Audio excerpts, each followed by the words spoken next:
Good morning friends. MRL study studio ಚಾನಲ್ಗೆ ತಮಗೆಲ್ಲರಿಗೂ ಸ್ವಾಗತಿಸುತ್ತಾ ಇವತ್ತಿನ ತರಗತಿಯಲ್ಲಿ ದೈಹಿಕ ಶಿಕ್ಷಣ ಪಠ್ಯಪುಸ್ತಕ 2025-26ನೇ ಸಾಲಿನ ಪಠ್ಯಪುಸ್ತಕ ಇದು. 6ರಿಂದ 10ನೇ ತರಗತಿ ಗಂಟ ನಮ್ಮ ದೈಹಿಕ ಶಿಕ್ಷಣ ಪಠ್ಯಪುಸ್ತಕ ಇರುತ್ತೆ. ಅಲ್ಲಿ 6ರಿಂದ 10ನೇ ತರಗತಿ ಗಂಟ ಪಾರ್ಟ್ 1 ಕಂಪ್ಲೀಟ್ ಮಾಡಿದ್ದೀನಿ. ಇದು ಪಾರ್ಟ್ 2 ಆಗಿರ್ತೈತೆ. ಈ ಒಂದು ಪಾರ್ಟ್ 2 ಮುಗಿದ್ರೆ ಇಲ್ಲಿ ದೈಹಿಕ ಶಿಕ್ಷಣ ಪಠ್ಯಪುಸ್ತಕ ಒಂದು ಅನಾಲಿಸಿಸ್ ಕಂಪ್ಲೀಟಾಗಿ ಮುಗ್ತೈತೆ. ಈ ಹಿಂದೆ ನಾವು ಹ್ಯಾಂಡ್ಬಾಲ್ ಬಗ್ಗೆ, ಬಾಸ್ಕೆಟ್ಬಾಲ್ ಬಗ್ಗೆ ತಿಳ್ಕೊಂಡಿವಿ. ಇದು ಬ್ಯಾಡ್ಮಿಂಟನ್, ಈ ಒಂದು ವಿಷಯದ ಕುರಿತು ಇವತ್ತಿನ ತರಗತಿಯನ್ನು ಮಾಡ್ತಾಯಿದ್ದೀನಿ. ಇದು ಪಾರ್ಟ್ 2ಗೆ ಸಂಬಂಧಪಟ್ಟಂತೆ ಹೇಳ್ತಿರೋದು ನಾನು. ಈ ಒಂದು ಬ್ಯಾಡ್ಮಿಂಟನ್ ಒಂದು ವಿಷಯದಲ್ಲಿ ನಾವು ಏನು ತಿಳ್ಕೊತೀವಿ ಈ ಒಂದು ಲೆಸನಲ್ಲಿ ಅಂತಂದರೆ, ಬ್ಯಾಡ್ಮಿಂಟನ್ ಆಟಗಾರರ ಪರಿಚಯ ಬಗ್ಗೆ ತಿಳ್ಕೊತೀವಿ. ಅಂದರೆ ರಾಜ್ಯ, ರಾಷ್ಟ್ರ, ಅಂತಾರಾಷ್ಟ್ರೀಯ ಮಟ್ಟದಲ್ಲಿ ಯಾವ್ಯಾವ ಬ್ಯಾಡ್ಮಿಂಟನ್ ಪ್ಲೇಯರ್ ಇದ್ದಾರೆ ಅವ್ರ ಬಗ್ಗೆ ತಿಳ್ಕೊತೀವಿ ವಿವರವಾಗಿ.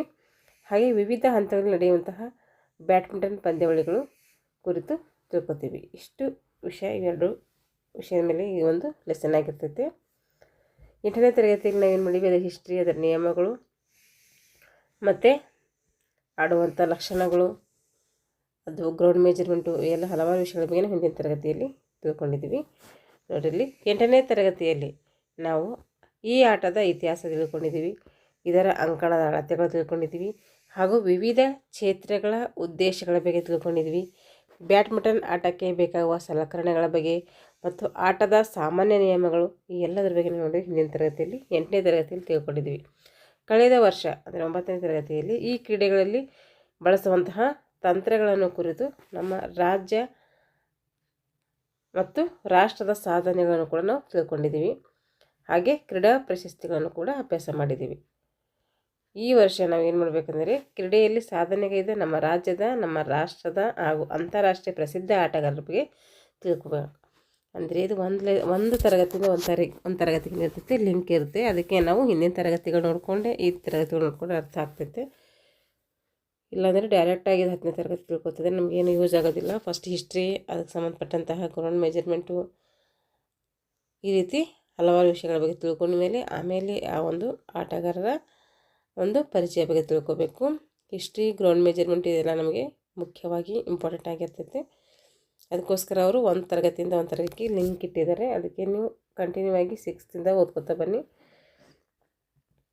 ನೋಡಿರಿ, ಕರ್ನಾಟಕ ರಾಜ್ಯದ ಕೆಲವು ಬ್ಯಾಡ್ಮಿಂಟನ್ ಪಟುಗಳು ರಾಷ್ಟ್ರ ಮಟ್ಟದಲ್ಲಿ ಮತ್ತು ಅಂತಾರಾಷ್ಟ್ರೀಯ ಮಟ್ಟದಲ್ಲಿ ಸಾಧನೆ ಮಾಡಿದ್ದಾರೆ. ಕರ್ನಾಟಕದಿಂದ ಅಂದರೆ ರಾಜ್ಯ ಮಟ್ಟದಿಂದ ರಾಷ್ಟ್ರೀಯ ಮತ್ತು ಅಂತಾರಾಷ್ಟ್ರೀಯ ಮಟ್ಟದಲ್ಲಿ ಅವರು ತಮ್ಮದೇ ಆದಂತಹ ಸಾಧನೆ ಮಾಡಿದ್ದಾರೆ. ಅಂಥವರನ್ನು ಏನು ಮಾಡೋಣ, ನಾವು ತಿಳ್ಕೊಳ್ಳೋಣ. ಈಗ ರಾಜ್ಯದ ಪ್ರಸಿದ್ಧ ಆಟಗಾರ ನೋಡ್ರಿ,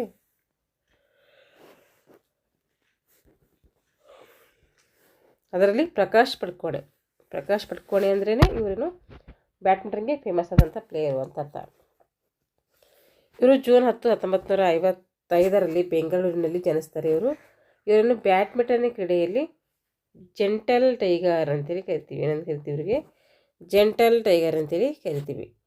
ಟೆನ್ನಿಸ್ನ ವಿಂಬಲ್ಡನ್ ಸಮನಾಗಿ ಏನು ಮಾಡಲಾಗಿವೆ, ಗ್ರಹಿಸಲಾಗುವಂತಹ ಅಖಿಲ ಇಂಗ್ಲೆಂಡ್ ಬ್ಯಾಡ್ಮಿಂಟನ್ ಪ್ರಶಸ್ತಿ ವಿಜೇತರಾದಂತಹ ಪ್ರಕಾಶ್ ಪಡುಕೋಣೆಯವರು ಪ್ರಥಮ ಭಾರತೀಯರು. ನೋಡ್ರಿ, ಏನು ಮಾಡಿದ್ರು ಅಂದರೆ ಇವರು ಬ್ಯಾಡ್ಮಿಂಟನ್ ಕ್ರೀಡೆಯಲ್ಲಿ ಏನಂತ ಕರಿತೀವಿ ಅಂದರೆ ಜೆಂಟಲ್ ಟೈಗರ್ ಅಂತೇಳಿ ಕರಿತೀವಿ. ಟೆನ್ನಿಸ್ನ ವಿಂಬಲ್ಡನ್ಗೆ ಸಮನಾಗಿ ಗ್ರಹಿಸಲಾಗುವ ಅಖಿಲ ಇಂಗ್ಲೆಂಡ್ ಬ್ಯಾಡ್ಮಿಂಟನ್ ಪ್ರಶಸ್ತಿ ವಿಜೇತರಾದವರು ಯಾರು ಅಂದರೆ ಅದು ಪ್ರಕಾಶ್ ಪಡುಕೋಣೆ. ಈಗಿನ ಮೈಸೂರು ಬ್ಯಾಡ್ಮಿಂಟನ್ ಸಂಘದ ಕಾರ್ಯದರ್ಶಿ, ಅಂದರೆ ಆಗಿನ ಟೈಮಲ್ಲಿ ಏನಿದ್ರು ಮೈಸೂರು ಬ್ಯಾಡ್ಮಿಂಟನ್ ಸಂಘದ ಕಾರ್ಯದರ್ಶಿ ಆಗಿದ್ದರು. ಇವರ ತಂದೆ ಶ್ರೀ ರಮೇಶ್ ಪಡುಕೋಣೆ. ಅವರನ್ನು ಬ್ಯಾಡ್ಮಿಂಟನ್ ಕ್ರೀಡೆಗೆ ಏನು ಮಾಡಿದ್ರು, ಎಳೆಯ ವಯಸ್ಸಿನಲ್ಲಿಯೇ ತಂದರು. ಅಂದರೆ ಅವ್ರ ತಂದೆ ರಮೇಶ್ ಪಡುಕೋಣೆ ಕೂಡ ಏನು ಮಾಡಿದ್ರು, ಬ್ಯಾಡ್ಮಿಂಟನ್ ಪ್ಲೇಯರ್ ಆಗಿದ್ದ ಕಾರಣ ಇವರಿಗೂ ಕೂಡ ಚಿಕ್ಕ ವಯಸ್ಸಿನಲ್ಲಿ ಏನು ಮಾಡಿದ್ರು, ಬ್ಯಾಡ್ಮಿಂಟನ್ ಕ್ರೀಡೆಯಲ್ಲಿ ಪರಿಚಯಿಸಿದರು ಅವರು. ರಾಷ್ಟ್ರೀಯ ಸೀನಿಯರ್ ಬ್ಯಾಡ್ಮಿಂಟನ್ ಪ್ರಶಸ್ತಿಯೊಂದಿಗೆ ಇವರನ್ನು ಅಂತಾರಾಷ್ಟ್ರೀಯ ಬ್ಯಾಡ್ಮಿಂಟನ್ ಕ್ರೀಡೆಗೆ ರಾಷ್ಟ್ರೀಯ ಕ್ರೀಡಾ ತಂಡದ ಸೇರ್ಪಡೆ ಮಾಡ್ತಾರೆ. ಏನು ಮಾಡ್ತಾರೆ ಅವರಲ್ಲಿ, ರಾಷ್ಟ್ರೀಯ ಸೀನಿಯರ್ ಬ್ಯಾಡ್ಮಿಂಟನ್ ಪ್ರಶಸ್ತಿ ಸಿಕ್ಕಿರ್ತದೆ ಅವರಿಗೆ. ಅದಕ್ಕೋಸ್ಕರ ಅಂತಾರಾಷ್ಟ್ರೀಯ ಬ್ಯಾಡ್ಮಿಂಟನ್ ಕ್ರೀಡೆಗಾಗಿ ರಾಷ್ಟ್ರೀಯ ಕ್ರೀಡಾ ತಂಡದಲ್ಲಿ ಏನು ಮಾಡ್ತಾರೆ ಅಂದರೆ ಅಂತಾರಾಷ್ಟ್ರೀಯ ಮಟ್ಟದಲ್ಲಿ ಆಡ್ಲಿಕ್ಕೆ ರಾಷ್ಟ್ರೀಯ ಒಂದು ಕ್ರೀಡಾ ತಂಡದ ಪರವಾಗಿ ಏನು ಮಾಡ್ತಾರೆ, ಅಲ್ಲಿ ಸೇರ್ಪಡೆ ಮಾಡ್ತಾರೆ. ಕ್ರಿಸ್ಟ್ ಚರ್ಚ್ನಲ್ಲಿ ನಡೆದಂತಹ ಕಾಮನ್ವೆಲ್ತ್ ಕ್ರೀಡೆಯಲ್ಲಿ ಪೂರ್ವಂತ್ಯ ಪಂದ್ಯದಲ್ಲಿ ಪರಾಭವಗೊಂಡು ಏನು ಮಾಡಿದಾರಲ್ಲಿ ನಿರ್ಗಮಿಸ್ತಾರೆ. ಅಲ್ಲಿ ಕೂಡ ಅವರು ಆಟ ಆಡಿ ಆಮೇಲೆ ಏನು ಮಾಡ್ತಾರೆ ಎಂದು ನಿರ್ಗಮನ ಆಗ್ತಾರೆ. ಆದರೆ ಎಡ್ಮಂಟ್ನಲ್ಲಿ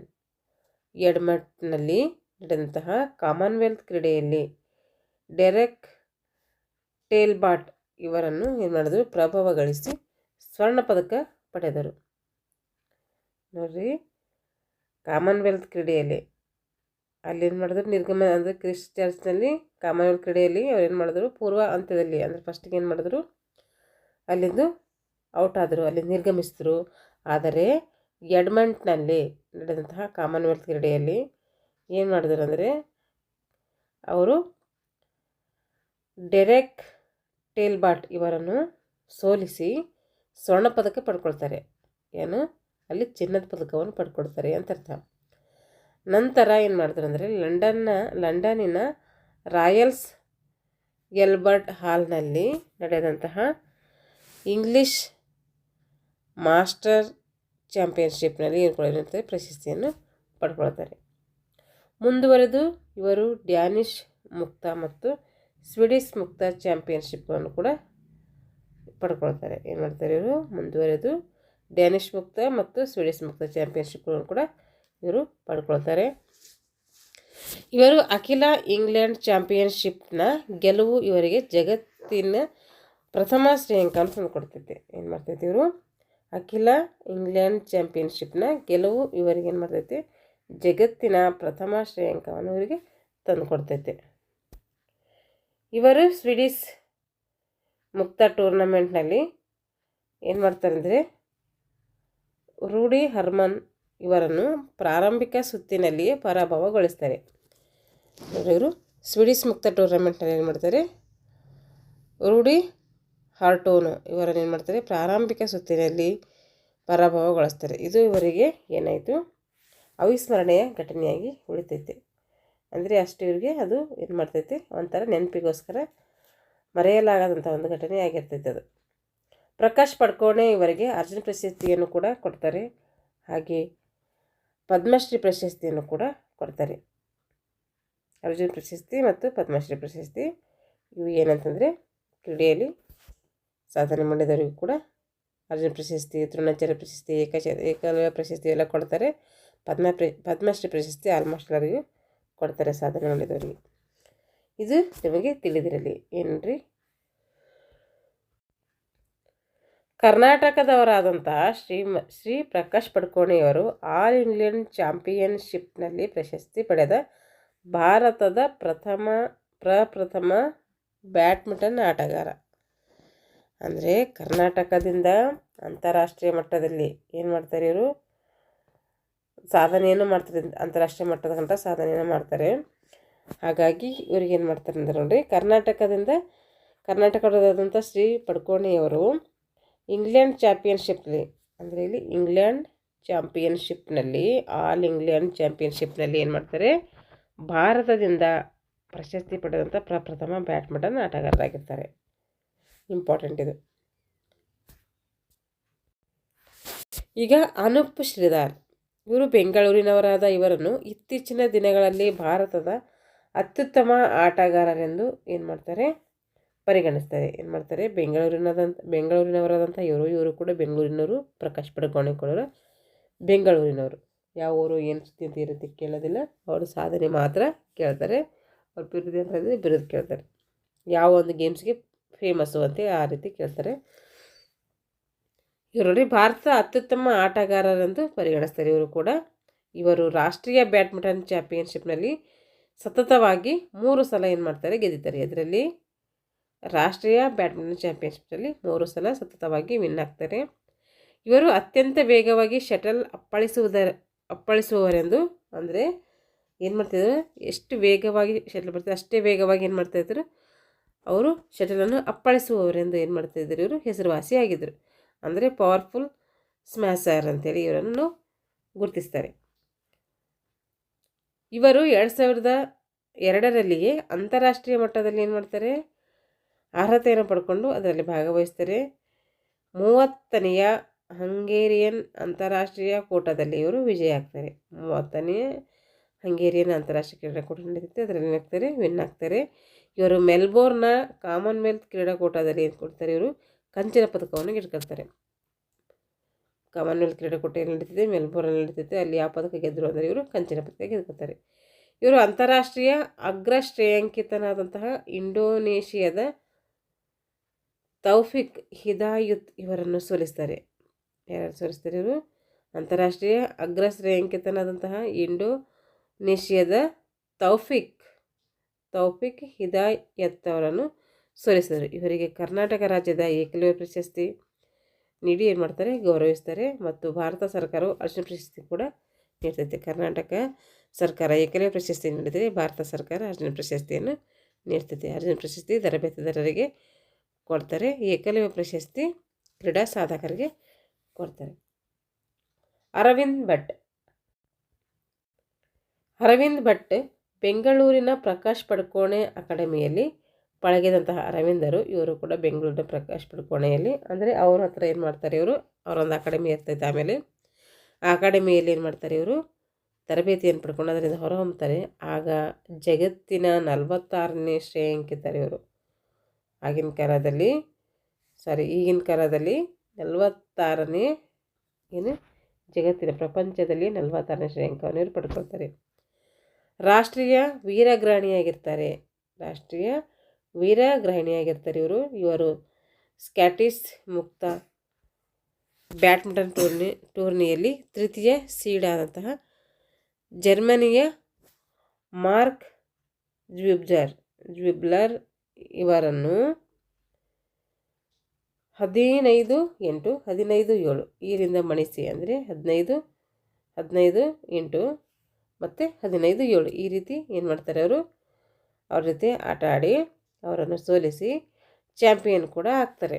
ಇವರು ಕ್ಯಾಲಿಡೋನಿಯಾದ ಮುಕ್ತ ಬ್ಯಾಡ್ಮಿಂಟನ್ ಸ್ಪರ್ಧೆಯಲ್ಲಿ ಜಗತ್ತಿನ 48ನೇ ಶ್ರೇಯಾಂಕಿತನಾದಂತಹ ಸ್ಪೇನಿನ ಎಬಿಯನ್ ಎನ್ನುವರನ್ನು ಏನು ಮಾಡ್ತಾರೆ, ಪರಾಭವಗೊಳಿಸಿ ವೀರಗ್ರಹಣಿ ಆಗ್ತಾರೆ. ಅವರನ್ನು ಸೋಲಿಸಿ ಇವರು ಆಗ್ತಾರೆ ವೀರಗ್ರಹಣಿ ಆಗ್ತಾರೆ.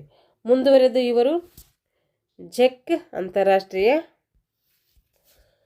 ಮುಕ್ತ ಟೂರ್ನಿಯಲ್ಲಿ ಕೂಡ ಏನು ಮಾಡ್ತಾರೆ, ಇವರು ಗೆದ್ಕೊಳ್ತಾರೆ.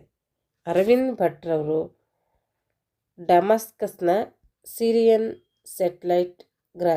ಸೆಟ್ಲೈಟ್ ಸರಣಿ ಪಂದ್ಯ ಆಡಿ ಇದು ಆಗ್ತಾಯಿಲ್ಲ ರೀ ನೋಡ್ರಿ. ಅರವಿಂದ್ ಭಟ್ರವರು ಏನು ಮಾಡ್ತಾರೆ ಅಂದರೆ ಡಮಾಸ್ಕಸ್ನ ಸಿರಿಯನ್ ಸೆಟ್ಲೈಟ್ ಸರಣಿ ಪಂದ್ಯ ಆಡ್ತಾರೆ. ಮತ್ತು ಅಮ್ಮನ್ನಲ್ಲಿ ಏನು ಮಾಡ್ತಾರೆ ಅಂದರೆ ಜೋರ್ಡನ್ ಮುಕ್ತ ಪಂದ್ಯವನ್ನು ಕೂಡ ಇವರು ಗೆದ್ಕೊಳ್ತಾರೆ. ಟಾಟಾ ಮುಕ್ತ ಸೀನಿಯರ್ ರ್ಯಾಂಕಿಂಗ್ ಒಂದು ಪಂದ್ಯದಲ್ಲಿ ವಿಜೇತರಾಗಿ ಇವರು ಕೂಡ ಅಲ್ಲಿಂದ ಹೊರಹೊಮ್ತಾರೆ. ಅಷ್ಟು ಅವ್ರು ಏನು ಮಾಡ್ತಾರೆ, ಸಾಧನೆ ಮಾಡ್ತಾರೆ. ಇವರು ಸತತ 2 ಬಾರಿ ಏನು ಮಾಡ್ತಾರೆ, ರಾಷ್ಟ್ರೀಯ ಒಂದು ಬ್ಯಾಡ್ಮಿಂಟನ್ ಚಾಂಪಿಯನ್ಶಿಪ್ನಲ್ಲಿ ಪಿ ಕಶ್ಯಪ್ ಇವರನ್ನು ಪರಾಭವಗೊಳಿಸಿ ವೀರಗ್ರಣಿ ಆಗಿರ್ತಾರೆ. ಇಷ್ಟು ರಾಜ್ಯದ ಒಂದು ಕ್ರೀಡಾಪಟುಗಳಾದರು. ಈಗ ರಾಷ್ಟ್ರದ ಪ್ರಸಿದ್ಧ ಆಟಗಾರರು. ಪುಲೇಲ್ ಗೋಪಿಚಂದ್ ಅವರು ಭಾರತ ಬ್ಯಾಡ್ಮಿಂಟನ್ ಆಟಗಾರರಾಗಿದ್ದು, ಇವರು ದಿನಾಂಕ 16/11/1973 ಆಂಧ್ರ ಪ್ರದೇಶದ ನಾಗಂದ್ಲದಲ್ಲಿ ಏನು ಮಾಡ್ತಾರೆ, ಇವರು ಜನಿಸ್ತಾರೆ. ಇವರು ಅಖಿಲ ಇಂಗ್ಲೆಂಡ್ ಚಾಂಪಿಯನ್ಶಿಪ್ನಲ್ಲಿ ಗೆದ್ದಂತಹ ದ್ವಿತೀಯ ಭಾರತೀಯರಾಗಿರ್ತಾರೆ. ಆಂಗ್ಲ ಚಾಂಪಿಯನ್ಶಿಪ್ ಗೆದ್ದ ದ್ವಿತೀಯ ಭಾರತೀಯರು ಇವರಾಗಿರ್ತಾರೆ. ಇವರು 3 ಬಾರಿ ಅಂತಾರಾಷ್ಟ್ರೀಯ ಥಾಮಸ್ ಕಪ್, ಅಂದರೆ ಬ್ಯಾಡ್ಮಿಂಟನ್ ಕ್ರೀಡೆಯಲ್ಲಿ ಥಾಮಸ್ ಕಪ್ ಫೇಮಸ್ ಆಗಿ ಕೊಡ್ತಾರೆ. ಥಾಮಸ್ ಕಪ್ ಎದರಲ್ಲಿ ಕೊಡ್ತಾರೆ ಅಂತ ಕೇಳ್ತಾರೆ, ನೆನ್ಪಿಟ್ಕೋಬೇಕು. ಅದು ಬ್ಯಾಡ್ಮಿಂಟನ್ನಲ್ಲಿ ಕೊಡ್ತಾರೆ. ಭಾರತವನ್ನು ಪ್ರತಿನಿಧಿಸ್ತಾರೆ ಇವರು ಇದರಲ್ಲಿ ಅಂತಾರಾಷ್ಟ್ರೀಯ ಒಂದು ಕಪ್ ಟೂರ್ನಮೆಂಟ್ನಲ್ಲಿ ಭಾರತ ಪರವಾಗಿ ಆಡ್ತಾರೆ. 1997ರಲ್ಲಿ ನಡೆದಂತಹ ಭಾರತೀಯ ಗ್ರ್ಯಾಂಡ್ ಪ್ರಿ ಪಂದ್ಯಾಟದಲ್ಲಿ ಇವರು ಅನೇಕ ಶ್ರೇಯಾಂಕಿತ ಕ್ರೀಡಾಪಟುಗಳನ್ನು ಸೋಲಿಸಿ ಅಂತಾರಾಷ್ಟ್ರೀಯ ಮಟ್ಟದಲ್ಲಿ ಏನು ಮಾಡ್ತಾರೆ, ಕ್ರಿಕೆಟ್ನ ಅಂತಾರಾಷ್ಟ್ರೀಯ ಮಟ್ಟದಲ್ಲಿ ಏನು ಮಾಡ್ತಾರೆ, ಇವರು ಬೆಳಕಿಗೆ ಹೊಂದಿರ್ತಾರೆ. ಅಂದರೆ ಆ ರೀತಿ ಅಂತಾರಾಷ್ಟ್ರೀಯ ಮಟ್ಟದಲ್ಲಿ ಇವರು ಮಿನುಗ್ತಾರೆ ಅಂತ ಅರ್ಥ. ಫ್ರಾನ್ಸ್ನಲ್ಲಿ ನಡೆದಂತಹ ಟೌಲೌಸ್ ಮುಕ್ತ ಚಾಂಪಿಯನ್ಶಿಪ್ಪನ್ನು ಕೂಡ ಮತ್ತು ಸ್ಕಾಟ್ಲೆಂಡ್ನ ಸ್ಕಾಟಿಷ್ ಮುಕ್ತ ಚಾಂಪಿಯನ್ಶಿಪ್ಪನ್ನು ಕೂಡ ಇವರು ಗೆದ್ದುಕೊಳ್ತಾರೆ. 2001ರಲ್ಲಿ ಗೋಪಿಚಂದ್ ಇವರು ಜೀವಮಾನದ ಸ್ವರ್ಣ ಒಂದು ವರ್ಷವಾಗಿರ್ತೈತೆ. ಅಂದರೆ 2021ರಲ್ಲಿ ಏನು ಮಾಡ್ತಾರೆ, ಇವ್ರದ್ದು ಸ್ವರ್ಣ ಜೀವನದ ಅಂದರೆ ಇವ್ರ ಜೀವನದ ಒಂದು ಸ್ವರ್ಣ ವರ್ಷ ಇದೆ, ಅಂದರೆ ಬಂಗಾರದ ಜೀವನ ಆಗಿರ್ತೈತೆ ಇವರಿಗೆ. ಈ ವರ್ಷದಲ್ಲಿ ಇವರು ಲಂಡನ್ನಲ್ಲಿ ನಡೆದಂತಹ ಅಖಿಲ ಇಂಗ್ಲೆಂಡ್ ಬ್ಯಾಡ್ಮಿಂಟನ್ ಪ್ರಶಸ್ತಿಯನ್ನು ಕೂಡ ಗೆದ್ದುಕೊಳ್ತಾರೆ. ಇವರು ಒಲಿಂಪಿಕ್ ಸ್ವರ್ಣ ಪದಕ ಕೂಡ ಪಡ್ಕೊಳ್ತಾರೆ. ಜೆಂಡರ್ ಬೋಸನ್ ಇವರನ್ನು ಪೂರ್ವ ಒಂದು ಸುತ್ತಿನಲ್ಲಿ ಮತ್ತು ವಿಶ್ವ ನಂಬರ್ 1 ಆದಂತಹ ಪೀಟರ್ ಗ್ರೇಡ್ ಇವರನ್ನು ಏನು ಮಾಡ್ತಾರೆ, ಇವರು ಪೂರ್ವಂತ ಅಂದರೆ ಸೆಮಿಫೈನಲ್ ಪಂದ್ಯದಲ್ಲಿ ಸೋಲಿಸ್ತಾರೆ. ಇವರು ಕೊನೆಗೆ ಅಂತಿಮ ಸುತ್ತಿನಲ್ಲಿ ಏನು ಮಾಡ್ತಾರೆ ಅಂದರೆ ಚೈನಾದ ಜೆನ್ ಹಾಂಗ್ ಎನ್ನುವವರನ್ನು 15-12, 15-6 ಈ ರೀತಿ ಅಂಕಗಳಿಂದ ಸೋಲಿಸಿ ಈ ಪ್ರಶಸ್ತಿಯನ್ನು ಅವರು ಪಡ್ಕೊಳ್ತಾರೆ. ಬ್ಯಾಡ್ಮಿಂಟನ್ ಕ್ರೀಡೆಯಲ್ಲಿ ಇವರು ಅನುಪಮ ಸಾಧನೆ ಅಂದರೆ ಅಪಾರವಾದಂಥ ಸಾಧನೆ ಮಾಡಿದಂಥ ಇವರಿಗೆ ಅರ್ಜುನ ಪ್ರಶಸ್ತಿ ಕೊಡ್ತಾರೆ ಮತ್ತು ರಾಜೀವ್ ಗಾಂಧಿ ಖೇಲ್ ರತ್ನದ ಪ್ರಶಸ್ತಿ, ಪದ್ಮಶ್ರೀ ಪ್ರಶಸ್ತಿಯನ್ನು ನೀಡಿ ಕೂಡ ಗೌರವಿಸ್ತಾರೆ. ಇವರು ಯಾಕಂದರೆ ರಾಷ್ಟ್ರೀಯ ಮಟ್ಟದ ಪ್ಲೇಯರ್ ಆಗಿರ್ತಾರೆ ಇವರು. ಇವಾಗ ನೋಡ್ರಿ ಪಿ ವಿ ಸಿಂಧು ಅಂದ್ರೇ ಬ್ಯಾಡ್ಮಿಂಟನ್ ಪ್ಲೇಯರ್ ಅಂತೇಳಿ ನಮಗೆ ಗಮನಕ್ಕೆ ಬರ್ತೈತಿ, ಅಷ್ಟು ಫೇಮಸ್ ಇವರು. ಆಂಧ್ರ ಪ್ರದೇಶದವರಾಗಿರ್ತಾರೆ. ಆಂಧ್ರ ಪ್ರದೇಶದ ಪರ್ಸಲ್ ವೆಂಕಟ ಸಿಂಧರವರು ಅಂತ ಇವರು ಪೂರ್ಣ ಹೆಸರು. 1995ರಂದು ಜನಿಸ್ತಾರೆ ಇವರು. 1995ರಂದು ಜನಿಸ್ತಾರೆ. 2016ರಲ್ಲಿ ಬ್ರೆಜಿಲ್ನಲ್ಲಿ ನಡೆದಂತಹ ಒಲಿಂಪಿಕ್ ಕ್ರೀಡಾಕೂಟದಲ್ಲಿ ಬೆಳ್ಳಿ ಪದಕವನ್ನು ಕೂಡ ಗೆಲ್ತಾರೆ ಇವರು. ಇವರ ಅತ್ಯುತ್ತಮ ಸಾಧನೆಯನ್ನು ಕೂಡ ಮಾಡ್ತಾರೆ. ಇದರೊಂದಿಗೆ ಅವರು ಇನ್ನೂ ಹಲವಾರು ಅಂತಾರಾಷ್ಟ್ರೀಯ ಮಟ್ಟದ ಪ್ರಶಸ್ತಿಯನ್ನು ಕೂಡ ಇವರು ಗೆದ್ದುಕೊಳ್ತಾರೆ.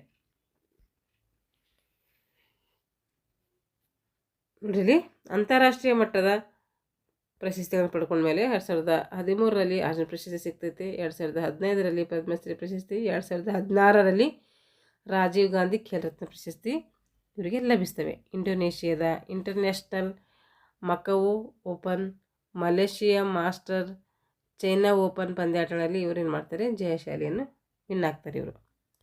ಕಾಮನ್ವೆಲ್ತ್ ಕ್ರೀಡಾಕೂಟದಲ್ಲಿ ಒಮ್ಮೆ ಕಂಚು, ಮತ್ತೊಮ್ಮೆ ಏನು ಮಾಡ್ತಾರೆ ಇವರು ಬಂಗಾರದ ಪದಕವನ್ನು ಪಡ್ಕೊಳ್ತಾರೆ. ಇಂಪಾರ್ಟೆಂಟ್ ಇವ್ರ ಬಗ್ಗೆ ಜಾಸ್ತಿ ಪ್ರಶ್ನೆಗಳು ಬರ್ತವೆ, ನೆನ್ಪಿಟ್ಕೋಬೇಕು. ಈಗ ಸೈನಾ ನೆಹ್ವಾಲ್ ಇವರು ಕೂಡ ಬ್ಯಾಡ್ಮಿಂಟನ್ ಪ್ಲೇಯರು. ಇವರು ಹರಿಯಾಣದ ಹಿಸ್ಸಾರ್ನಲ್ಲಿ ಜನಿಸ್ತಾರೆ. ಇವರು ಕೂಡ ಭಾರತೀಯ ಒಂದು ಬ್ಯಾಡ್ಮಿಂಟನ್ನ ಖೇಲ್ ರತ್ನ ಕೂಡ ಆಗಿರ್ತಾರೆ ಇವರು. ಸೈನಾ ಇವರು 19 ವರ್ಷದೊಳಗಿನವರ ವಿಭಾಗದಲ್ಲಿ ರಾಷ್ಟ್ರೀಯ ಚಾಂಪಿಯನ್ಶಿಪ್ ಆಗಿರ್ತಾರೆ. 19 ವರ್ಷದ ಒಳಗಿನ ಒಂದು ವಿಭಾಗದಲ್ಲಿ ಏನು ಮಾಡ್ತಾರೆ, ಅಲ್ಲಿ ಚಾಂಪಿಯನ್ಶಿಪ್ ಆಗ್ತಾರೆ. ಇವರು ಏಷಿಯನ್ ಸ್ಯಾಟಲೈಟ್ ಬ್ಯಾಡ್ಮಿಂಟನ್ ಪ್ರಶಸ್ತಿಯನ್ನು ಕೂಡ ಇವರು ಗೆದ್ದು ಸತತ 2 ಬಾರಿ ಗೆಲ್ಲುವುದರೊಂದಿಗೆ ಭಾರತೀಯ ಬ್ಯಾಡ್ಮಿಂಟನ್ನಲ್ಲಿ ಇತಿಹಾಸವನ್ನು ಇವರು ನಿರ್ಮಿಸ್ತಾರೆ. ಅಂದರೆ ಪಿ ವಿ ಸಿಂಧುಕ್ಕಿಂತ ಮೊದಲು ಇವರು ಬ್ಯಾಡ್ಮಿಂಟನ್ ಪ್ಲೇಯರ್ ಅಂದರೆ ಅವ್ರಿಗಿಂತ ಮುಂಚೆ ಇವರು ಆಡ್ತಾಯಿದ್ರು. ಇವರು ಫಿಲಿಪೈನ್ಸ್ ಮುಕ್ತ ಪಂದ್ಯಾವಳಿಯಲ್ಲಿ 1900 ನೋಡ್ರಿ, ಫಿಲಿಪೈನ್ಸ್ ಮುಕ್ತ ಪಂದ್ಯಾವಳಿಯಲ್ಲಿ 18ನೇ ಶ್ರೇಯಾಂಕಿತ ಆಟಗಾರ್ತಿಯಾಗಿ ಏನು ಮಾಡ್ತಾರೆ, ಇವರು ಅನೇಕ ಸಾಧನೆಯನ್ನು ಮಾಡ್ತಾರೆ. ಆಗ ಅಗ್ರ ಶ್ರೇಯಾಂಕಿತ ಆಟಗಾರ್ತಿಯರನ್ನು ಪರಾಭವಗೊಳಿಸಿ ಇವರಿಗೆ ಪ್ರಶಸ್ತಿಯನ್ನು ಕೂಡ ಕೊಡ್ತಾರೆ. ನಂತರ ಜಾಗತಿಕ ಬ್ಯಾಡ್ಮಿಂಟನ್ ಫೆಡರೇಷನ್ನ ಒಂದು ಚಾಂಪಿಯನ್ಶಿಪ್ನಲ್ಲಿ ಚೈನಾದ ವಾಂಗ್ ಇಯನ್ ಇವರಿಂದ ಏನು ಮಾಡ್ತಾರೆ, ಪರಾಭವಗೊಂಡು ದ್ವಿತೀಯ ಸ್ಥಾನವನ್ನು ಕೂಡ ಇವರು ಪಡ್ಕೊಳ್ತಾರೆ. ಮುಂದೆ ಇದೇ ಪಂದ್ಯಾವಳಿಯಲ್ಲಿ ಜಪಾನಿನ ಶಯಾಕ ಸಾಟೋ ಇವರನ್ನು ಏನು ಮಾಡ್ತಾರೆ, 21-18 ಅಂಕಗಳಿಂದ ಪರಾಭವಗೊಳಿಸಿ ಅಂದರೆ ಸೋಲಿಸಿ ಇವರು ಪ್ರಶಸ್ತಿಯನ್ನು ಪಡ್ಕೊಳ್ತಾರೆ. ಇವರನ್ನು ಅತ್ಯಂತ ಆಶಾದಾಯಕ ಕ್ರೀಡಾಗಾರ್ತಿ ಅಂತೇಳಿ ಗುರುತಿಸ್ತೀವಿ. ಅತ್ಯಂತ ಆಶಾದಾಯಕ ಅಂದರೆ ಆಸೆಗಳನ್ನು ಹೊಂದಿದಂತಹ ಆಶಾಗಾರ್ತಿ ಅಂದರೆ ಏನು ಮಾಡ್ತಾರೆ ಇವರು, ಕನಸುಗಳನ್ನು ಆಶಾಗಾರ್ತಿ ಅಂದರೆ ಒಂಥರ ನಾವು ಭರವಸೆ ಅಂತ ಹೇಳ್ತೀವಿ, ಆ ರೀತಿ ಕರೀತಾರೆ ಇವರಿಗೆ. ಶೈನಾ ಇವರನ್ನು ಪ್ರಕಾಶ್ ಪಡುಕೋಣೆ ಮತ್ತು ಪುಲ್ಲೇಲ ಗೋಪಿಚಂದ್ ಸರಿಸಮನರಾಗಿ ಏನು ಮಾಡ್ತಾರೆ ಇವರು ಗುರುತಿಸ್ತಾರೆ. ನೋಡಿ, ಇವರು ಪ್ರಕಾಶ್ ಪಡುಕೋಣೆ ಏನು ಮಾಡ್ತಾರೆ ಅಂದರೆ, ಪ್ರಕಾಶ್ ಪಡುಕೋಣೆ ಮತ್ತು ಪುಲ್ಲೇಲ ಇವರು ಏನು ಮಾಡ್ತಾರೆ ಅಂದರೆ ಶೈನಾ ನೆಹ್ವಾಲನ್ನು ಗೋಪಿಚಂದ್ ಅವರ ಒಂದು ಸರಿಸಮಾನವಾಗಿ ಇವರನ್ನು ಗುರುತಿಸ್ತಾರೆ. ಇವರು ಜೂನ್ ಜಾಗತಿಕ ಬ್ಯಾಡ್ಮಿಂಟನ್ ಫೆಡರೇಷನ್ನ ಸೂಪರ್ ಸೀರೀಸ್ ಪ್ರಶಸ್ತಿಯನ್ನು ಕೂಡ ಗೆಲ್ತಾರೆ. ಏನು ಮಾಡ್ತಾರೆ ಇವರು? ಸೂಪರ್ ಸೀರೀಸ್ ಪ್ರಶಸ್ತಿಯನ್ನು ಕೂಡ ಗೆಲ್ತಾರೆ. ಇವರು ಭಾರತದ ಪ್ರಥಮ ಮಹಿಳೆಯರು ಕೂಡ ಆಗಿರ್ತಾರೆ. ಇವರಿಗೆ ಅರ್ಜುನ್ ಪ್ರಶಸ್ತಿಯನ್ನು ನೀಡಿ 2009ರಲ್ಲಿ ಗೌರವಿಸಲಾಗ್ತದೆ ಮತ್ತು 2010ರಲ್ಲಿ ಪದ್ಮಶ್ರೀ ಪ್ರಶಸ್ತಿ ಕೂಡ ನೀಡ್ತಾರೆ. ಕ್ರೀಡಾ ಕ್ಷೇತ್ರದಲ್ಲಿ ಅತ್ಯುನ್ನತ ಪ್ರಶಸ್ತಿಯಾದಂತಹ ರಾಜೀವ್ ಗಾಂಧಿ ಖೇಲ್ ರತ್ನ ಪ್ರಶಸ್ತಿ ಏನು ಮಾಡಲಾಯಿತು? ಇವರಿಗೆ 2010ರಲ್ಲಿ ನೀಡಿ ಗೌರವಿಸಲಾಯಿತು. ದೆಹಲಿಯಲ್ಲಿ ನಡೆದಂತಹ ಕಾಮನ್ವೆಲ್ತ್ ಕ್ರೀಡೆಗಳ ಸ್ವರ್ಣ ಪದಕ ಗೆಲ್ಲುವುದರೊಂದಿಗೆ ಭಾರತದ ಬ್ಯಾಡ್ಮಿಂಟನ್ನಲ್ಲಿ ಇತಿಹಾಸ ಕೂಡ ಇವರು ನಿರ್ಮಿಸ್ತಾರೆ. ಜ್ವಾಲಾ ಗುಟ್ಟ 1983 ಸೆಪ್ಟೆಂಬರ್ 7ರಂದು ಮಹಾರಾಷ್ಟ್ರದ ವಾರ್ಧಾ ಎಂಬಲ್ಲಿ ಜನಿಸಿದರು. ಇವರು ಚಿಕ್ಕ ವಯಸ್ಸಿನಿಂದಲೇ ಬ್ಯಾಡ್ಮಿಂಟನ್ ಆಡಲು ಏನು ಮಾಡ್ತಾರೆ? ಇವರು ಪ್ರಾರಂಭ ಮಾಡ್ತಾರೆ. ಇವರು ಉಭಯ ಕಪ್ ಕ್ರೀಡಾಕೂಟದಲ್ಲಿ ಭಾಗವಹಿಸುವುದರೊಂದಿಗೆ ಅಂತಾರಾಷ್ಟ್ರೀಯ ಬ್ಯಾಡ್ಮಿಂಟನ್ ರಂಗವನ್ನು ಕೂಡ ಇವರು ಸೇರ್ತಾರೆ. ಏನು ಮಾಡ್ತಾರೆ? ಉಭಯ ಕಪ್ ಅಂದರೆ ಪುರುಷರಿಗೆ ಥಾಮಸ್ ಕಪ್ ಕೊಟ್ಟರೆ ಏನು ಮಾಡ್ತಾರೆ? ಮಹಿಳೆಯರಿಗೆ ಉಬೇರ್ ಕಪ್ ಕೊಡ್ತಾರೆ. ಉಬೇರ್ ಕಪ್ ಇದು ಮಹಿಳೆಯರ ಕ್ರೀಡಾಕೂಟದಲ್ಲಿ ನಡೆಸುವಂಥ ಒಂದು ಕ್ರೀಡಾಕೂಟ ಆಗಿರ್ತೈತೆ. ಈ ಉಬೇರ್ ಕಪ್ನಲ್ಲಿ ಏನು ಮಾಡ್ತಾರೆ? ಇವರು ಭಾಗವಹಿಸೋದರೊಂದಿಗೆ ಅಂತಾರಾಷ್ಟ್ರೀಯ ಮಟ್ಟದಲ್ಲಿ ಏನು ಮಾಡ್ತಾರೆ? ಸಾಧನೆಯನ್ನು ಮಾಡಿ ಗುರುತಿಸ್ಕೊಳ್ತಾರೆ. ಇವರು ಭಾರತೀಯ ಏಷಿಯನ್ ಸೆಟ್ಲೈಟ್ ಟೂರ್ನಮೆಂಟ್ನಲ್ಲಿ ಕೂಡ ಸೆಮಿಫೈನಲ್ ತಲುಪ್ತಾರೆ. ಸೆಮಿಫೈನಲ್ ಗಂಟ ಹೋಗ್ತಾರೆ. ಇವರು ಸ್ಕಾಟಿಸ್ ಅಂತಾರಾಷ್ಟ್ರೀಯ ಟೂರ್ನಮೆಂಟ್ನ ಮತ್ತು 10ನೇ ಪೋರ್ಚುಗೀಸ್ ಬ್ಯಾಡ್ಮಿಂಟನ್ ಚಾಂಪಿಯನ್ಶಿಪ್ನ ಅಂತಿಮ ಘಟ್ಟವನ್ನು ಕೂಡ ತಲುಪ್ತಾರೆ.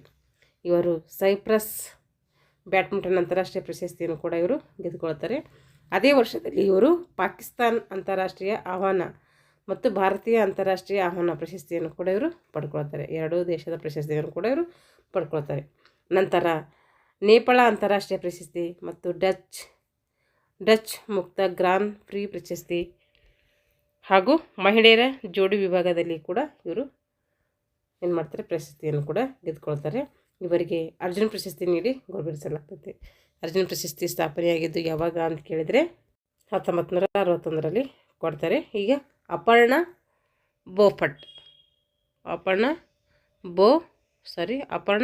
ಪೋಪಟ್ ಇವರು ನೋಡಿರಿ. ಇವರು ಜನವರಿ 18, 1978ರಂದು ಮುಂಬೈಯಲ್ಲಿ ಜನಿಸ್ತಾರೆ. ಮುಂಬೈನ ಒಂದು ಗುಜರಾತ್ ಪ್ರದೇಶದಲ್ಲಿ ಮುಂಬೈಯಲ್ಲಿ ಗುಜರಾತಿ ದಂಪತಿಗಳಿಗೆ ಜನಿಸಿದವರು ಇವರು ರಾಷ್ಟ್ರೀಯ 12 ವರ್ಷದೊಳಗಿನ ಮಕ್ಕಳಿಗಾಗಿ ಆಯೋಜಿಸಿದಂತಹ ಬ್ಯಾಡ್ಮಿಂಟನ್ ರಾಷ್ಟ್ರೀಯ ಪ್ರಶಸ್ತಿಯನ್ನು ಕೂಡ ಗೆದ್ದುಕೊಳ್ತಾರೆ. ಇವರು ಪ್ರಥಮ ರಾಷ್ಟ್ರೀಯ ಸೀನಿಯರ್ ಪ್ರಶಸ್ತಿಯನ್ನು ಕೂಡ ಇವರಿಗೆ ಲಭಿಸ್ತದೆ. ಇವರ ನಂತರ ಏನು ಮಾಡ್ತಾರೆ ಅಂದರೆ ಇವರು ಸೀನಿಯರ್ ರಾಷ್ಟ್ರೀಯ ಪ್ರಶಸ್ತಿಯನ್ನು ಸತತ 9 ಸಲ ಪಡ್ಕೊಳ್ತಾರೆ. ಅಂದರೆ 9 ಸಲ ಪಡ್ಕೊಂಡಂತಹ ಮಹಿಳೆಯಾಗಿರ್ತಾರೆ ಇವರು. ಅಂದರೆ ಇವ್ರಿಗಿಂತ ಮುಂಚೆ ಯಾರು 9 ಸಲ ಈ ಪ್ರಶಸ್ತಿಯನ್ನು ಪಡೆದಿರಲ್ಲ. ಹಾಗಾಗಿ ಇವ್ರ ಹೆಸರಲ್ಲಿ ಆ ಒಂದು ಏನಿದೆ ಅಂದರೆ ದಾಖಲೆ ಇದೆ.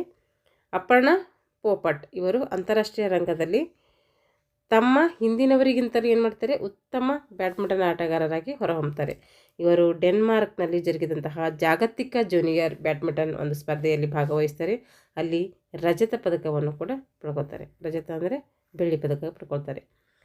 ನಂತರ ಮತ್ತೆ ಕೌಲಾಲಂಪುರದಲ್ಲಿ ನಡೆದಂತಹ ಕಾಮನ್ವೆಲ್ತ್ ಕ್ರೀಡೆಯಲ್ಲಿ ಏನು ಮಾಡ್ತಾರೆ? ಇವರು ರಜತ ಪದಕವನ್ನು ಪಡ್ಕೊಂಡು ಅದೇ ವರ್ಷ ಫ್ರೆಂಚ್ ಮುಕ್ತ ಸ್ಪರ್ಧೆಯಲ್ಲಿ ಪ್ರಶಸ್ತಿಯನ್ನು ಕೂಡ ಇವರು ಪಡ್ಕೊಳ್ತಾರೆ.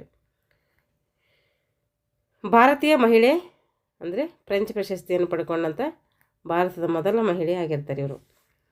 ಮ್ಯಾಂಚೆಸ್ಟರ್ ಕಾಮನ್ವೆಲ್ತ್ ಕ್ರೀಡೆಯಲ್ಲಿ ಕಂಚಿನ ಪದಕವನ್ನು ಕೂಡ ಇವರು ಪಡ್ಕೊಳ್ತಾರೆ. ಕೇಂದ್ರ ಸರ್ಕಾರವು ಪ್ರತಿಷ್ಠಿತ ಅರ್ಜುನ್ ಪ್ರಶಸ್ತಿಯನ್ನು ನೀಡಿ ಇವರನ್ನು ಗೌರವಿಸಿತು. ಇವರು ಕಾಮನ್ವೆಲ್ತ್ ಕ್ರೀಡಾಕೂಟದಲ್ಲಿ ಅಪೂರ್ವ ಸಾಧನೆಯನ್ನು ಕೂಡ ಇವರು ಮಾಡ್ತಾರೆ. ಕರ್ನಾಟಕ ಮತ್ತು ಮಹಾರಾಷ್ಟ್ರ ಸರ್ಕಾರವು ಕೂಡ ಇವರನ್ನು ಏನು ಮಾಡ್ತೈತೆ? ಗೌರವಿಸ್ತೈತೆ. ಈಗ ರಾಷ್ಟ್ರೀಯ ಮಟ್ಟದ ಪ್ಲೇಯರ್ಸ್ ಆಯಿತು. ಈಗ ಅಂತಾರಾಷ್ಟ್ರೀಯ ಮಟ್ಟದ ಆಟಗಾರ ನೋಡ್ರಿ.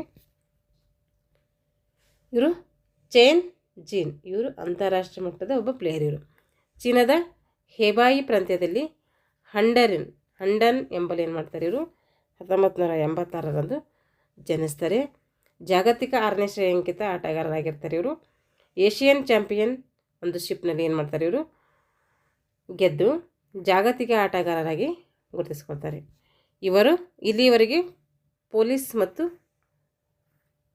ಫ್ರೆಂಚ್ ಮುಕ್ತ, ಸ್ವಿಸ್ ಒಂದು ನೋಡ್ರಿ ಪೊಲೀಸ್ ಮುಕ್ತ,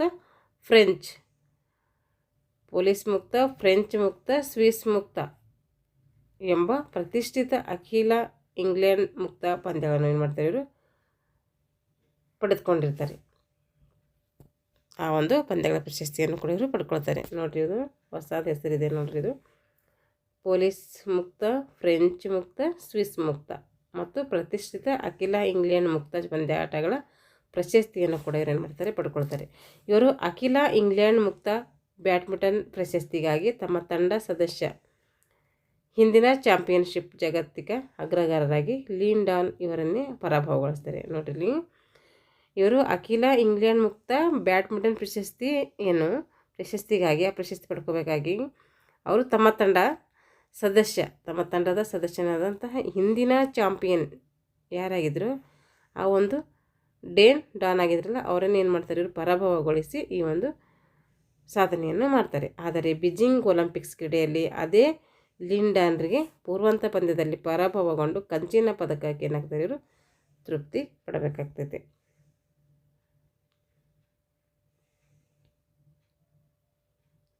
ಇವರು 3 ಥಾಮಸ್ ಕಪ್ಗಾಗಿ ಏನು ಮಾಡ್ತಾರೆ ಚೀನಾ ತಂಡದ ಸದಸ್ಯರಾಗಿರ್ತಾರೆ.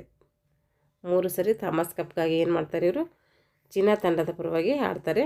ಭಾರತದ ಹೈದರಾಬಾದಿನಲ್ಲಿ ಸಂಘಟಿಸಲಾಗಿದ್ದಂತಹ ಜಾಗತಿಕ ಚಾಂಪಿಯನ್ಶಿಪ್ನಲ್ಲಿ ಲಿನ್ ಡಾನ್ರಿಂದ ಏನು ಮಾಡ್ತದೆ ಪರಾಭವಗೊಂಡು ದ್ವಿತೀಯ ಸ್ಥಾನವನ್ನು ಪಡ್ಕೊಳ್ತಾರೆ. ಅಂದರೆ ಲಿನ್ ಡಾನ್ರಿಂದ ಏನಾಗ್ತಾರೆ ಇವರು ಸೋತು ಆಮೇಲೆ ದ್ವಿತೀಯ ಸ್ಥಾನವನ್ನು ಪಡ್ಕೊಳ್ತಾರೆ. ಅವರು ವಿನ್ನರಪ್ ಆದರೆ ಇವರು ಏನಾಗಿರ್ತಾರೆ ರನ್ನರಪ್ ಆಗಿರ್ತಾರೆ. ವಿಲ್ಸನ್ ಸ್ವಿಸ್ ಮುಕ್ತ ಪಂದ್ಯಾವಳಿಯ ಅಗ್ರ ಪ್ರಶಸ್ತಿಯನ್ನು ಕೂಡ ಇವರು ಪಡ್ಕೊಳ್ತಾರೆ. ನಂತರ ಕೌಲಾಲಂಪೂರಿನಲ್ಲಿ ಜರುಗಿದಂತಹ ಥಾಮಸ್ ಕಪ್ನಲ್ಲಿಯೂ ಕೂಡ ಏನು ಮಾಡ್ತಾರೆ ಇವರು ಇಂಡೋನೇಷಿಯಾದ ಸೈಮನ್ ಸ್ಯಾಂಟಿಸ್ ಇವರನ್ನು ಏನು ಮಾಡ್ತಾರೆ ಸೋಲಿಸಿ ಪ್ರಥಮ ಸ್ಥಾನ ಪಡ್ಕೊಳ್ತಾರೆ. ನಂತರ ಪ್ಯಾರಿಸ್ನಲ್ಲಿ ನಡೆದಂತಹ ಜಾಗತಿಕ ಚಾಂಪಿಯನ್ಶಿಪ್ನಲ್ಲಿ ವೈಯಕ್ತಿಕ ಸ್ವರ್ಣ ಪದಕವನ್ನು ಕೂಡ ಇವರು ಪಡ್ಕೊಳ್ತಾರೆ. ಚೀನಾದ ಗ್ವಾಂಗ್ಜೋನಲ್ಲಿ ಜರುಗಿದಂತಹ ಏಷ್ಯನ್ ಕ್ರೀಡೆಗಳಲ್ಲಿ ಕೂಡ ದಕ್ಷಿಣ ಕೊರಿಯಾದ ಶೂನ್ ವಾನ್ ಹೋ ಇವರನ್ನು ಪರಾಭವಗೊಳಿಸಿ ಅವರನ್ನು ಸೋಲಿಸಿ ಏನು ಮಾಡ್ತಾರೆ ಇವರು ಅಲ್ಲಿ ಕೂಡ ಬಂಗಾರದ ಪದಕವನ್ನು ಪಡ್ಕೊಳ್ತಾರೆ. ಈಗ ಮರಿಯಾ ಕ್ರಿಸ್ಟಿನ್ ಯೂಲಿಯಂಟಿ ಇವರು ನೋಡಿ ಏನು ಸಾಧನೆ ಮಾಡಿದ್ದಾರೆ ಅಂತಾರಾಷ್ಟ್ರೀಯ ಮಟ್ಟದಲ್ಲಿ ಅಂಥೇಳಿ 1985ರಲ್ಲಿ ಏನು ಮಾಡ್ತಾರೆ ಇವರು ಜನಿಸ್ತಾರೆ ಟೂಬನ್ನಲ್ಲಿ. ಇವರು ಇಂಡೋನೇಷಿಯಾದ ಮಹಿಳಾ ಬ್ಯಾಡ್ಮಿಂಟನ್ ಆಟಗಾರ್ತಿಯಾಗಿರ್ತಾರೆ. ತಾವು ಆಡಿದ ಉಬೇರ್ ಕಪ್ ಅಂದರೆ ಮಹಿಳೆಯರಾಗಿ ಏನು ಆಡಿಸ್ತಾರಲ್ಲ ಉಬೇರ್ ಕಪ್ ಬ್ಯಾಡ್ಮಿಂಟನ್ನಲ್ಲಿ ಅದರ ಏನಾಗಿರ್ತಾರೆ ಆ ಕೂಟದಲ್ಲಿ ಆಡ್ತಾರೆ ಇವರು. ಮರಿಯಾ ಇವರು ತಮ್ಮ ತಂಡವನ್ನು ಉಪಾಂತ್ಯ ಪಂದ್ಯವರೆಗೂ ತರಲು ಯಶಸ್ವಿಯಾಗಿದ್ದರು. ಅದೇ ವರ್ಷ ಇಂಡೋನೇಷಿಯಾದ ಮುಕ್ತ ಸ್ಪರ್ಧೆಗಳ ಉಪಾಂತ್ಯ ಪಂದ್ಯದಲ್ಲಿ ಕ್ರಿಸ್ಟಿನಾ ಇವರನ್ನು ಚೈನಾದ ದ್ವಿತೀಯ ಶ್ರೇಯಾಂಕಿತ ಆಟಗಾರ್ತಿಯಾದಂತಹ ಝಾಂಗ್ ನಿಂಗ್ ಇವರನ್ನು ಪರಾಭವಗೊಳಿಸಿ ಎಲ್ಲರಲ್ಲಿ ಕೂಡ ಏನಾಗ್ತಾರೆ ಇವರು ಆಶ್ಚರ್ಯಚಕಿತರಾಗಿರ್ತಾರೆ, ಅವರನ್ನು ಸೋಲಿಸ್ತಾರೆ ಅಂತ ಅರ್ಥ. ಈಗ ಇಷ್ಟು ರಾಜ್ಯ, ರಾಷ್ಟ್ರೀಯ, ಅಂತಾರಾಷ್ಟ್ರೀಯ ಕ್ರೀಡಾಪಟುಗಳ ಬಗ್ಗೆ ತಿಳ್ಕೊಂಡಿದ್ದೀವಿ. ಇವಾಗ ವಿವಿಧ ಹಂತಗಳಲ್ಲಿ ನಡೆಯುವಂಥ ಬ್ಯಾಡ್ಮಿಂಟನ್ ಪಂದ್ಯಾವಳಿಗಳು ಇವು ಅಂತಾರಾಷ್ಟ್ರೀಯ ಪಂದ್ಯಾವಳಿಗಳಿದೆ ನೋಡ್ರಿ. ಯಾವುವು ಅಂತಾರಾಷ್ಟ್ರೀಯ ಪಂದ್ಯಗಳು ಅಂದರೆ ಇದು ಥಾಮಸ್ ಕಪ್, ಇದು ಅಂತಾರಾಷ್ಟ್ರೀಯ ಒಂದು ಪಂದ್ಯಾವಳಿ. ಇದನ್ನು ಸಾಮಾನ್ಯವಾಗಿ ಜಾಗತಿಕ ಪುರುಷರಿಗಾಗಿರುವಂಥ ಒಂದು ಕಪ್ ಇದು ಅಂಥೇಳಿ ಕೇಳ್ತಾರೆ. ಈ ಒಂದು ಥಾಮಸ್ ಕಪ್ ಯಾರಿಗೆ ಕೊಡ್ತಾರೆ ಅಂಥೇಳಿ. ಇದನ್ನು ಸಾಮಾನ್ಯವಾಗಿ ಜಾಗತಿಕ ಪುರುಷರ ತಂಡ ಚಾಂಪಿಯನ್ಶಿಪ್ ಎಂದು ಕರಿತೀವಿ. ಇದೇನು ಮಾಡ್ತೀವಿ ನಾವು ಪುರುಷರ ಒಂದು ತಂಡದ ಚಾಂಪಿಯನ್ಶಿಪ್ ಅಂತೇಳಿ ಕರಿತೀವಿ. ಜಾಗತಿಕ ಬ್ಯಾಡ್ಮಿಂಟನ್ ಫೆಡರೇಷನ್ನ ಸದಸ್ಯ ರಾಷ್ಟ್ರಗಳ ಪುರುಷರ ತಂಡಗಳು ಈ ಟೂರ್ನಿಯಲ್ಲಿ ಏನು ಮಾಡ್ತವೆ ಭಾಗವಹಿಸ್ತವೆ. ಜಾಗತಿಕ ಏನು ಸದಸ್ಯತ್ವ ಪಡ್ಕೊಳ್ತಾವಲ್ಲ ಆ ಸದಸ್ಯದ ತಂಡಗಳು ಮಾತ್ರ ಈ ಒಂದು ಟೂರ್ನಮೆಂಟಲ್ಲಿ ಆಡ್ಲಿಕ್ಕೆ ಅವಕಾಶ ಇರ್ತೈತೆ. 1948-49ರಲ್ಲಿ ಪ್ರಾರಂಭವಾದಾಗ ಥಾಮಸ್ ಕಪ್ ಯಾವ ಪ್ರಾರಂಭ ಆಯ್ತು ಅಂದರೆ 1948-49ರಲ್ಲಿ ಏನಾಗ್ತೈತೆ ಪ್ರಾರಂಭ ಆಗ್ತೈತೆ. 1948ರಿಂದ 1949 ಗಂಟೆ ಏನಾಗ್ತೈತೆ ಇದು ಪ್ರಾರಂಭ ಆಗ್ತೈತೆ. ಈ ಸ್ಪರ್ಧೆಗಳು 3 ವರ್ಷಗಳಿಗೊಮ್ಮೆ ಜರುಗ್ತವೆ. ಥಾಮಸ್ ಕಪ್ ಎಷ್ಟು ವರ್ಷಗಳಿಗೊಮ್ಮೆ ಜರುಗ್ತವೆ ಅಂದರೆ ಅದು 3 ವರ್ಷ. ಇಂಪಾರ್ಟೆಂಟ್ ಇದೆಲ್ಲ. 1982ರಲ್ಲಿ ಈ ನಿಯಮಗಳನ್ನು ಬದಲಾಯಿಸಿದಾಗಿನಿಂದ ಪ್ರತಿ 2 ವರ್ಷಕ್ಕೊಮ್ಮೆ ನಡೆಸ್ತವೆ. 1948-49ರಲ್ಲಿ ಏನಾಯ್ತಿದ್ದು 3 ವರ್ಷಗಳಿಗೊಮ್ಮೆ ನಡೀತಾಯಿತ್ತು. ಆಮೇಲೆ ಏನು ಮಾಡ್ತಾರೆ 1982ರಲ್ಲಿ ನಿಯಮಗಳನ್ನು ಸ್ವಲ್ಪ ಬದಲಾಯಿಸ್ತಾರೆ. ಅವಾಗ ಏನು ಮಾಡ್ತಾರೆ 2 ವರ್ಷಕ್ಕೊಮ್ಮೆ ನಡೀತಾ ಇದೆ ಇವಾಗ. ಈ ಸ್ಪರ್ಧೆಗಳು ಏನು ಮಾಡ್ತಾರೆ ಅಂದರೆ ಸಂಘಟಿಸ್ತಾರೆ 2 ವರ್ಷಕ್ಕೊಮ್ಮೆ. ಈ ಟೂರ್ನಿಯ ಅಂತಿಮ ಹಂತದಲ್ಲಿ 12 ತಂಡಗಳು ಏನು ಮಾಡ್ತವೆ ಭಾಗವಹಿಸ್ತವೆ. ಅಂತಿಮ ಹಂತದಲ್ಲಿ 12 ತಂಡಗಳು ಭಾಗವಹಿಸ್ತವೆ. ಮತ್ತು ಅದೇ ಸಂದರ್ಭದಲ್ಲಿ ಇದನ್ನು ಸಂಘಟಿಸುವ ದೇಶದಲ್ಲಿಯೇ ಮಹಿಳೆಯರಿಗಾಗಿ ಏನು ಮಾಡ್ತಾರೆ ಅಂದರೆ ಉಬೇರ್ ಕಪ್ ನಡೆಸ್ತಾರೆ. ಥಾಮಸ್ ಕಪ್ ಅಂದ್ರೆ ಪುರುಷರಿಗೆ, ಉಬೇರ್ ಕಪ್ ಅಂದರೆ ಮಹಿಳೆಯರಿಗೆ ಏನು ಮಾಡ್ತಾರೆ. ಅದೇ ಸಂದರ್ಭದಲ್ಲಿ ಅಂದರೆ ಪುರುಷರಿಗೆ ಏನು ಏರ್ಪಡಿಸಿದಿರಲ್ಲ ಆ ಒಂದು ಸಂದರ್ಭದಲ್ಲಿಯೇ ಏನು ಮಾಡ್ತಾರೆ ಅಂದರೆ ಮಹಿಳೆಯರಿಗಾಗಿ ಉಬೇರ್ ಕಪ್ಪನ್ನು ಸಂಘಟನೆ ಮಾಡ್ತಾರೆ. ಈ 2 ಸ್ಪರ್ಧೆಗಳು ವಿವಿಧ ಹಂತಗಳಲ್ಲಿ ಏಕಕಾಲದಲ್ಲಿ ನಡೀತವೆ. ವಿವಿಧ ಹಂತಗಳಲ್ಲಿ ಒಂದೇ ಸಮಯದಲ್ಲಿ ಈ ಒಂದು ಟೂರ್ನಮೆಂಟ್ಗಳು ನಡೀತವೆ. ಈ ಒಂದು ಪ್ರತಿಷ್ಠಿತ ಟೂರ್ನಿಯಲ್ಲಿ ಇಂಡೋನೇಷ್ಯಾ ಅತ್ಯಂತ ಯಶಸ್ವಿ ತಂಡ ಎಂದು ಕಂಡುಬರ್ತೈತೆ. ಏನು ಮಾಡ್ತೈತೆ, ಈ ಒಂದು ಪ್ರತಿಷ್ಠಿತ ಟೂರ್ನಿಯಲ್ಲಿ ಇಂಡೋನೇಷ್ಯಾ ಏನು ಮಾಡಿತ್ತು, ಅತ್ಯಂತ ಯಶಸ್ವಿ ತಂಡ ಅಂಥೇಳಿ ಕಂಡುಬರ್ತೈತೆ. ಚೀನಾ ಮತ್ತು ಮಲೇಷ್ಯಾ ತಂಡಗಳು ಸಹ ಈ ಟೂರ್ನಿಯಲ್ಲಿ ಮಹತ್ವದ ಸಾಧನೆಯನ್ನು ಮಾಡ್ತವೆ. ಇಂಡೋನೇಷ್ಯಾ ಅಷ್ಟೇ ಅಲ್ಲದೆ ಚೀನಾ ಮತ್ತು ಮಲೇಷ್ಯಾ ಕೂಡ ಈ ಒಂದು ಟೂರ್ನಿಯಲ್ಲಿ ಅತ್ಯುತ್ತಮ ಸಾಧನೆಯನ್ನು ಮಾಡ್ತವೆ. ಥಾಮಸ್ ಕಪ್ ಉಬೇರ ಕಪ್ ಟೂರ್ನಿಗಳು ಅಖಿಲ ಇಂಗ್ಲೆಂಡ್ ಮುಕ್ತ ಚಾಂಪಿಯನ್ಶಿಪ್ ಮತ್ತು BWF ಜಾಗತಿಕ ಚಾಂಪಿಯನ್ಶಿಪ್ಗಳಿಗಿಂತಲೂ ಹೆಚ್ಚು ಜನಪ್ರಿಯತೆಯನ್ನು ಗಳಿಸ್ತಿದ್ದವು.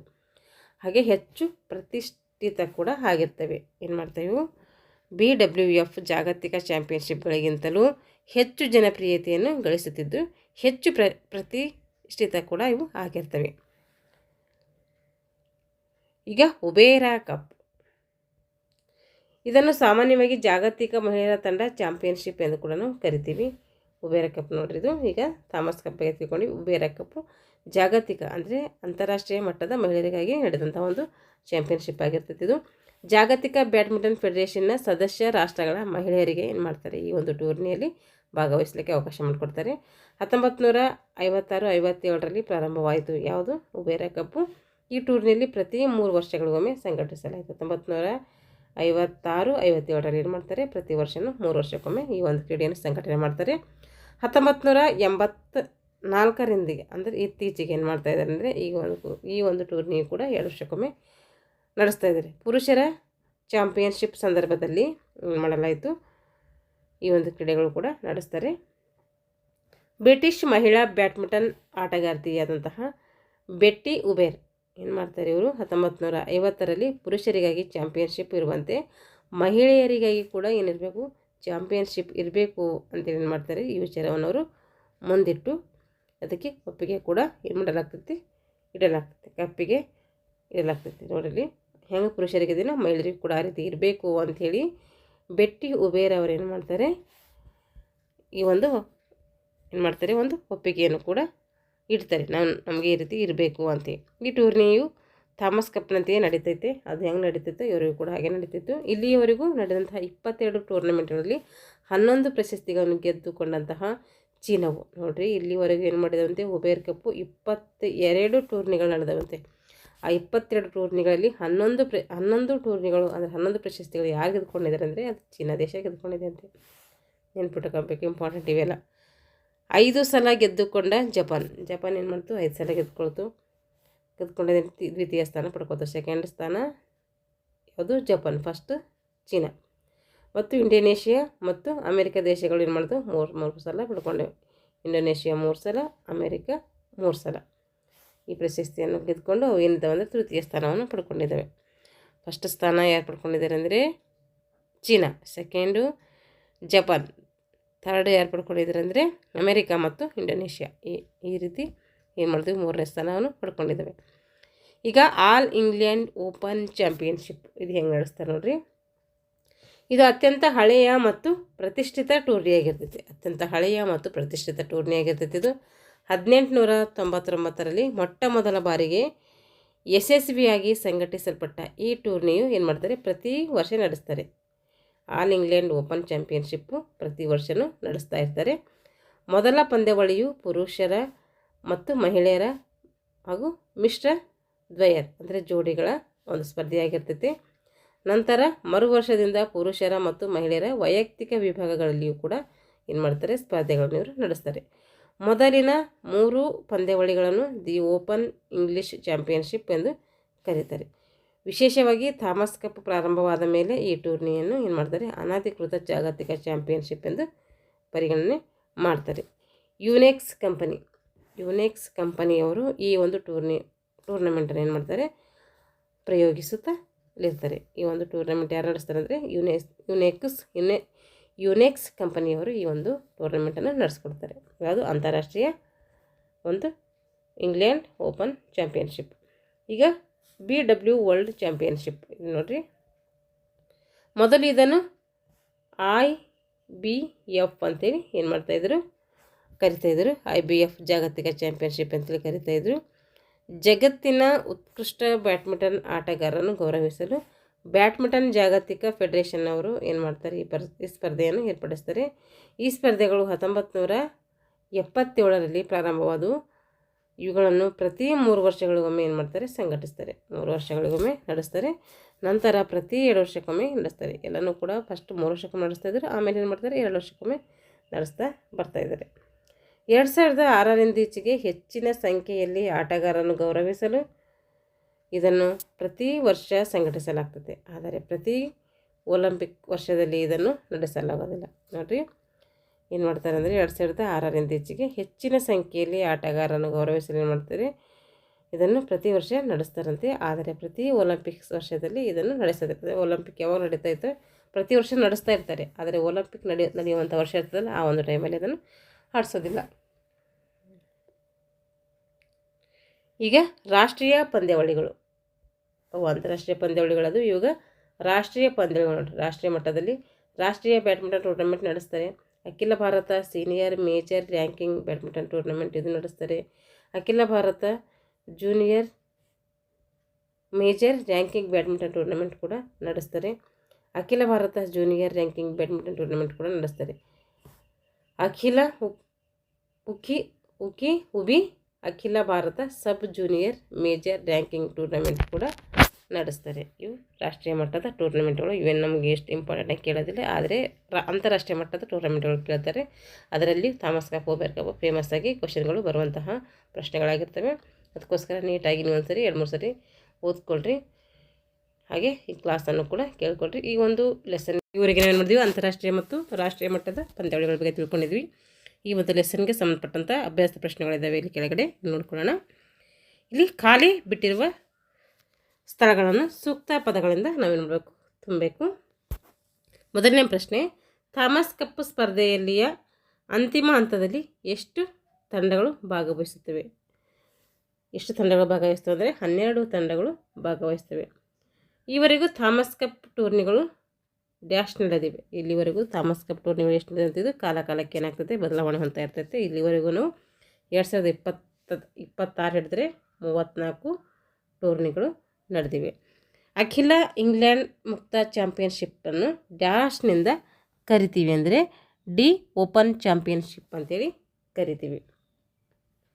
ಹಾಗೆ BWF ಜಾಗತಿಕ ಚಾಂಪಿಯನ್ಶಿಪ್ಪನ್ನು ಹಿಂದೆ ನಾವು ಏನು ಕರಿತಿದ್ವಿ ಅಂದರೆ IBF ಅಂತೇಳಿ ಕರಿತಿದ್ವಿ. IBF ಅಂತ ಕರಿತಿದ್ರು ಅಂತೇಳಿ ನೋಡಿದ್ದೀವಿ. ಈಗ ಕೆಳಗಿನ ಪ್ರಶ್ನೆಗಳಿಗೆ ಒಂದು ವಾಕ್ಯದಲ್ಲಿ ಉತ್ತರಿಸಬೇಕು.